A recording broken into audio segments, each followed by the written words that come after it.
Hey guys, Lemon Sunshine here, and I have a automatic smelter for you. So I'm gonna show you this first. So just to explain what's happening right now, I'll go through and show you how to make all this. But right now, this smelter sorts out coal to use in the furnaces, and then it goes and smelts anything that can smelt. So you put it all into one input chest. And I find that a problem with most other automatic smelters is you have a separate chest for a fuel. And this can use any fuel, you just have to change a couple things, and I'll show you that in a bit. So it just unloaded all the coal, and it's just bringing that over to the furnaces as a fuel.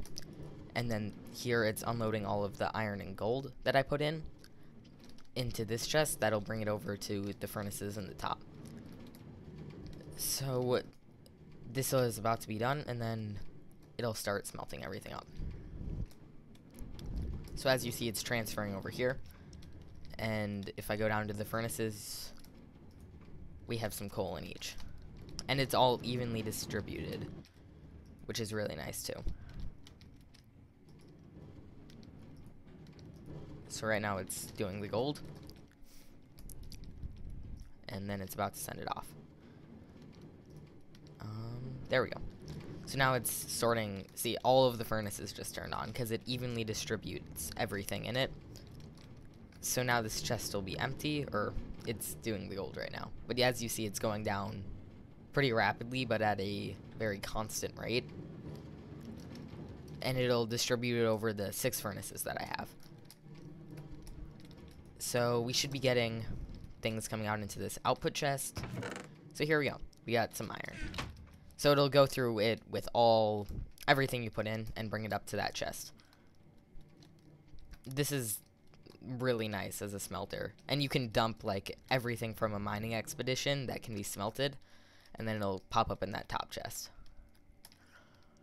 Okay, so let's start from the beginning. So these two have to be 2 trapped chests. Just as a heads up, make sure they're trapped chests. That's pretty much essential to this whole thing.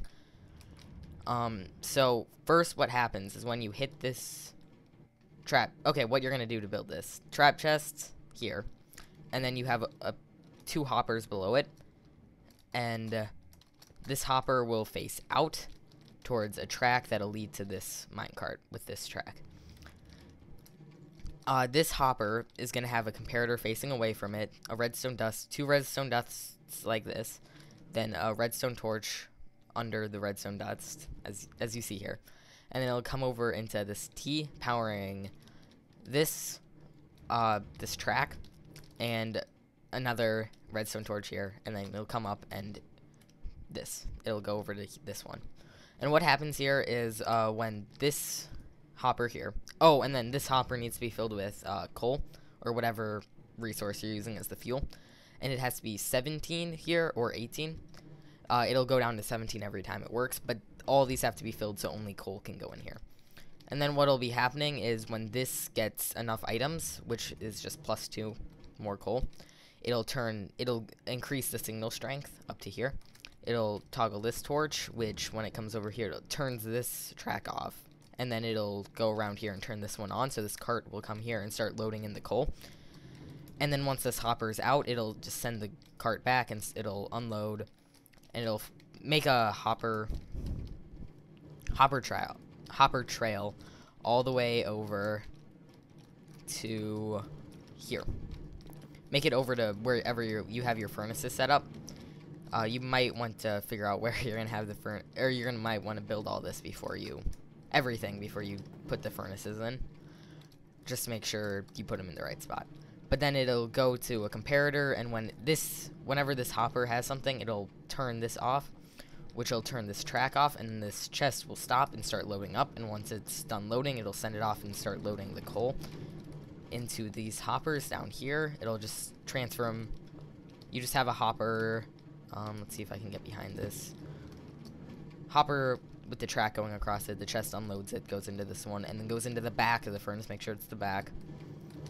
So that's how the coal works. I'm gonna show you now the other way it'll go. this is the more complicated of the two. Because this was set up, how I set this up, you don't need coal in it to work, which is nice, as long as you have coal in the furnaces. Like, each trip you don't need to bring coal back. So, and then what happens is everything else... Okay, once you hit this trap chest, you have a redstone dust connected to it, then a redstone repeater, and then it'll branch off like this. On this side, it hits a torch, and then... on this side it'll hit a torch, and then it'll power this piston, which pretty much makes it, so whenever this torch is on, this piston will be out, but when it goes back...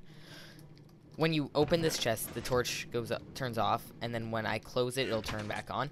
And this makes it so it sends this small pulse.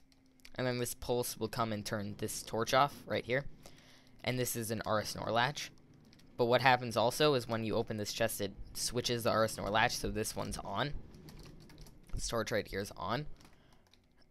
And then this torch, what this one does is it comes over here and it stops the hopper without the coal. It powers it, so then it won't suck items, which allows it so the coal won't get stuck in there too.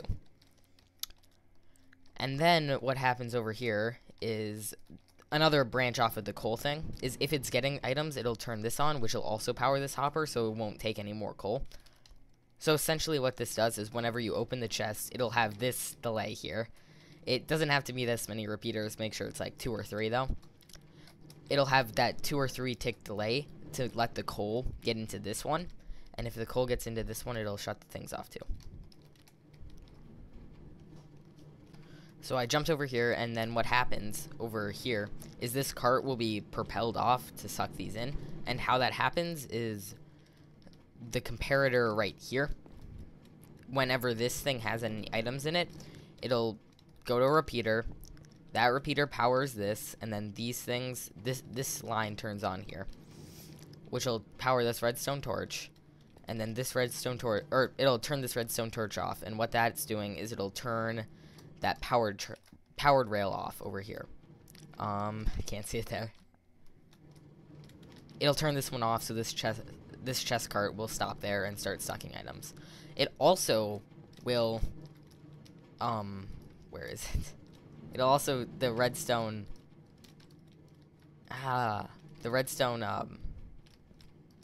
repeater that gets powered from the comparator right here also sends a signal this line to this line here, which will power these 2 repeaters, and then it'll power that powered trail or powered track on, and then this chest cart will go and stop over there and start unloading items.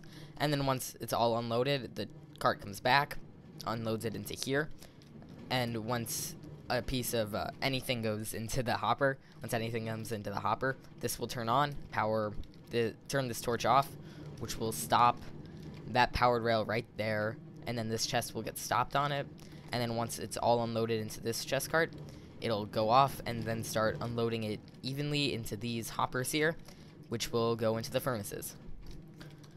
And then the last thing that happens is all of the furnaces get unloaded from the bottom, and they all come to the left here, and then they go stop here, and once there's an item in this corner one, you're gonna have a comparator this way, redstone dust here, then redstone torch here, and then it'll come over and right now this is powering that powered track on, but then once there's an item, it'll turn this off, and then the chest that's coming down right now will get stuck. And just to show you what happens, let's grab a piece of iron. So it gets stopped like that, and then now that chest has that piece of iron, and then it'll come up here, and then what happens is when the cart comes up, it'll start unloading if it has anything, and if there's anything, it'll come into this hopper, power this comparator, turn this torch off, and then this dust will turn off, which will turn this track off, so the cart will stop, unload all of its goods, and that hopper's going into that chest there. So thanks for watching, subscribe, and see ya.